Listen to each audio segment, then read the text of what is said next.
Hola, buenos días. Mi nombre es Elena Ramírez Cruz y voy a hablar sobre modificación de la estructura cristalina. 6.1. Endurecimiento por deformación. El endurecimiento por deformación, también llamado como endurecimiento en frío o por actitud, es el endurecimiento que un material por una deformación plástica a nivel macroscópico que tiene el efecto de incrementar la densidad de dislocaciones del material. A medida que el material se satura con nuevas dislocaciones, se crea una resistencia a la formación de nuevas dislocaciones a su movimiento. Esta resistencia a la formación y movimiento de las dislocaciones se manifiesta a nivel macroscópico como una resistencia a la deformación plástica. En cristales metálicos, el movimiento de las dislocaciones es lo que produce la deformación plástica irreversible. A medida que propagan por la estructura del cristal a temperaturas normales, cuando se deforma un material también se crean dislocaciones en mayor número de las que se aniquilan y provocan tensiones en el material que impiden a otras dislocaciones el libre movimiento de estas. Esto lleva a un incremento de la resistencia del material y la consecuente disminución en la ductibilidad. El endurecimiento por deformación es un proceso que utiliza para fortalecer y endurecer un metal a través de una deformación plástica. También se le conoce como el endurecimiento frío o por acritud. Durante el proceso de endurecimiento por deformación se generan dislocaciones en el metal, las cuales se enredan e interactúan entre sí. Esto aumenta la densidad de dislocaciones en el material, lo que lo endurece.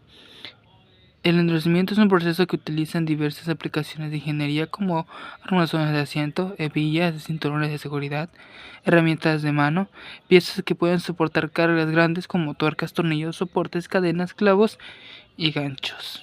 El proceso de endurecimiento por deformación se utiliza ampliamente en la fabricación, donde se utiliza para aumentar la resistencia y durabilidad de los metales. Algunas aplicaciones comunes del endurecimiento por deformación incluyen la producción de alambre, tubos, láminas de metal. El proceso también se utiliza en la producción de componentes estructurales como vigas, columnas y cerchas. Hay dos tipos de endurecimiento por deformación: uniforme y no uniforme. El endurecimiento por deformación uniforme ocurre cuando el metal se deforma uniformemente en todo su volumen. El endurecimiento por deformación no uniforme ocurre cuando el metal se deforma de manera desigual, lo que resulta en diferentes grados de endurecimiento por deformación en diferentes partes del metal.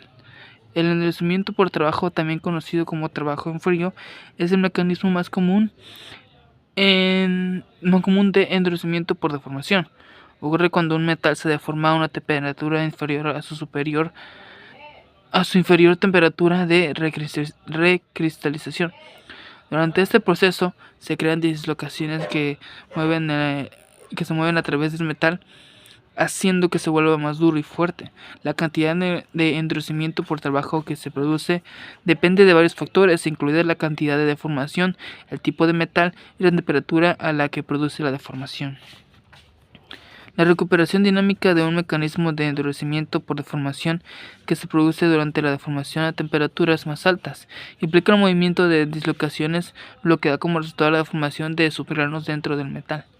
La recristalización dinámica es un mecanismo de endurecimiento por formación que se produce cuando un metal se deforma a altas temperaturas. Implica la formación de nuevos granos dentro del metal, lo que puede ayudar a reducir la energía de deformación general y aumentar la resistencia y dureza del metal. Un ejemplo sería por trabajo que se puede ver en el proceso de laminación en frío, donde se lamina un metal entre dos rodillos a temperatura ambiente. Este proceso crea una gran cantidad de deformación, lo que resulta en un aumento significativo de la resistencia y la dureza. Bueno, busqué un ejemplo. Dice un ejemplo práctico: estirado de un alambre metálico. Un alambre de cobre, material dúctil, se pasa repetidamente por una serie de rodillos o rodillos o troqueles para reducir su diámetro. 2. Durante el proceso el material sufre una deformación plástica que reorganiza su estructura interna, generando una mayor densidad de dislocaciones. Como resultado, el alambre se vuelve más resistente y menos dúctil en cada paso. Una aplicación real de este proceso es que se utiliza en la fabricación de cables eléctricos de alta resistencia mecánica, aunque el cobre es esencialmente blando y fácil de moldear. Tras el endurecimiento por deformación, puede resistir mayores tensiones sin romperse. 6.2 Tratamientos térmicos. Los tratamientos térmicos se realizan en un horno en el que las piezas metálicas se calientan a alta temperatura en una atmósfera gaseosa controlada y elegida en función de las propiedades que se desean modificar: dureza superficial, ductibilidad, resistencia al desgaste, aspecto estético, etc. La etapa final de un ciclo de tratamiento térmico es el temple, que consiste en un enfriamiento controlado de las piezas para llevarlas a temperaturas ambientes. El objetivo es obtener piezas con características metálicas diferentes a las de la pieza inicial. Hay dos tipos de este tratamiento, que es el tratamiento del núcleo en piezas semiacabadas, como el recocido. Se realiza en piezas metálicas semiacabadas y conformadas en frío, chapas, bocinas de acero o tubos.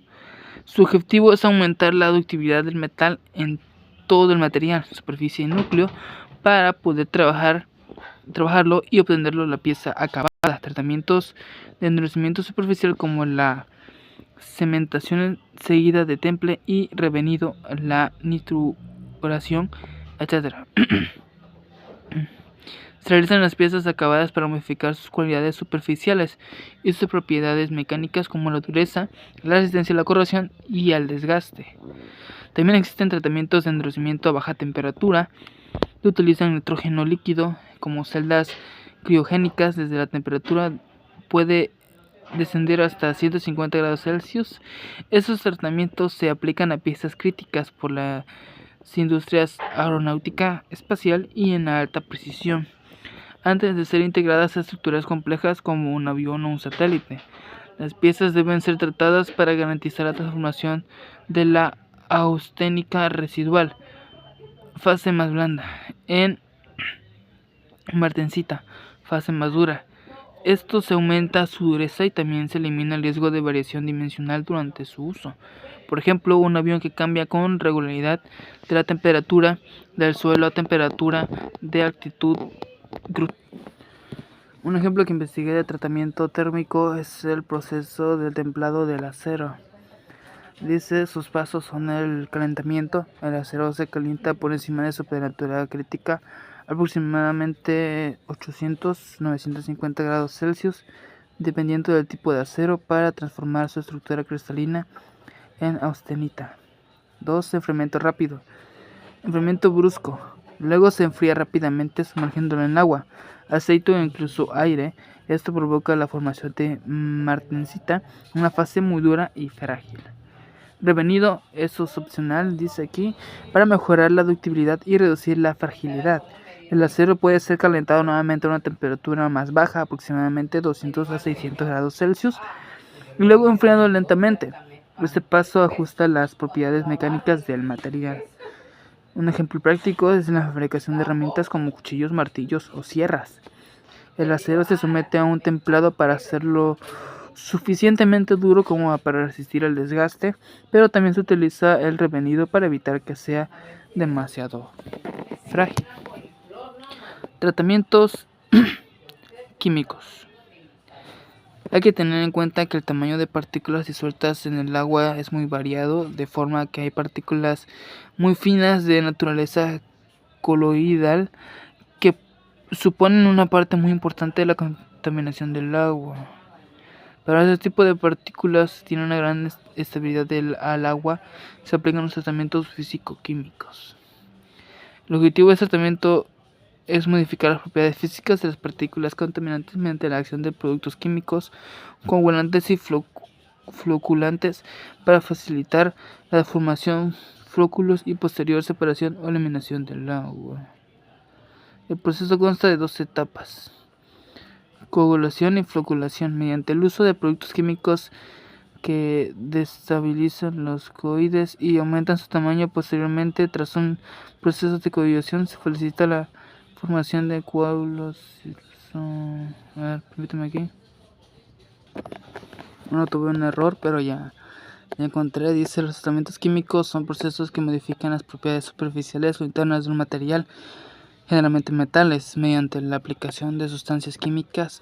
Estos tratamientos mejoran características como la resistencia a la corrosión, dureza, apariencia, adherencia de pinturas o resistencias al desgaste. A menudo se utilizan en combinación con tratamientos térmicos o químicos. Unos ejemplos de tratamiento químico son la nitruración. Introduce nitrógeno en la superficie del material mediante gases como amoníaco o sales fundidas. Cementación consiste en enriquecer la superficie del acero con carbono mediante gases, polvos o baños líquidos a alta temperatura. Fosfatado. Se forma una capa de fosfato sobre el metal, sumergiéndolo en soluciones ácidas que contienen fosfato. Galvanizado, el material se recubre con zinc para protegerlo contra la corrosión.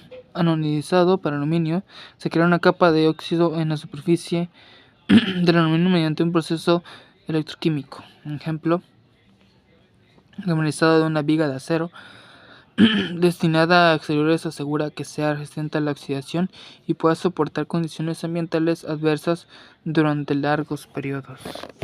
Bueno, esto ha sido todo. Una disculpa por lo cometido y gracias.